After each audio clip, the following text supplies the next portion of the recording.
ខ្មោចលើស្ពានយល់មុខវត្តនៅភូមិតូចមួយមានវត្តចាស់មួយស្ថិតនៅក្បែរទន្លេមុខវត្តនោះមានស្ពានយល់ឈើចាស់ៗមួយដែលប្រជាជនក្នុងភូមិប្រើដើម្បីឆ្លងទៅមករៀងរាល់ថ្ងៃពេលថ្ងៃស្ពាននេះមើលទៅធម្មតាតែពេលយប់វិញមនុស្សភាគច្រើនមិនហ៊ានដើរឆ្លងឡើយមនុស្សចាស់ៗក្នុងភូមិប្រាប់ថាកាលពីជាយូរមកហើយមាននារីម្នាក់ធ្លាក់ពីលើស្ពានយល់នេះស្លាប់ក្នុងយប់ភ្លៀងធ្លាក់ខ្លាំងតាំងពីថ្ងៃនោះមកមនុស្សខ្លះបានឮសំឡេងជើងដើរក្រៀកៗលើស្ពានទោះបីជាគ្មាននរណាម្នាក់ក៏ដោយខ្លះទីនិយាយថាពេលដើរឆ្លងយប់គេឃើញស្រមោលស្ត្រីម្នាក់ឈរនៅកណ្ដាលស្ពានសក់វែងបក់តាមខ្យល់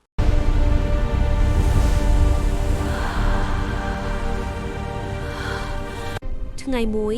មានបុរសវ័យក្មេងឈ្មោះវុធីមិនជឿរឿងខ្មោចនេះគាត់សម្រេចដើរឆ្លងស្ពាននោះនៅម៉ោងជិតកណ្ដាលអាធ្រាត្រដើម្បីបង្ហាញថាវាជារឿងគ្មានពិតខ្យល់យប់បក់ត្រជាក់ស្ពានយល់ចាប់ផ្ដើមញ័រអឺកពេលវុធីដើរឡើងលើវាកណ្ដាលស្ពានគាត់បានឮសំឡេងជើងដើរពីក្រោយគាត់ឈប់បែរមើលក្រោយតែគ្មាននរណាម្នាក់ភ្លាមនោះខ្យល់បក់ខ្លាំងហើយមានសំឡេងស្ត្រីម្នាក់និយាយស្រាលជួយខ្ញុំផងវុធីចាប់ផ្ដើមភ័យពេលគាត់បង្វិលមុខទៅមុខវិញគាត់ឃើញនារីម្នាក់ឈរនៅកណ្ដាលស្ពានសក់វែងគ្រប់មុខសម្លៀកបំពាក់សើមដូចទើបឡើងពីទឹកនាងលើកមុខឡើងយឺតភ្នែកស្លេកស្លាំងហើយសួរអ្នកបានឃើញផ្លូវទៅផ្ទះខ្ញុំទេ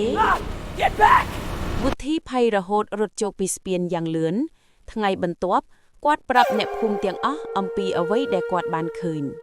តាំងពីថ្ងៃនោះមកមិនមាននរណាម្នាក់ហ៊ានដើរឆ្លងស្ពានយល់មុខវត្តនៅពេលយប់ទៀតឡើយ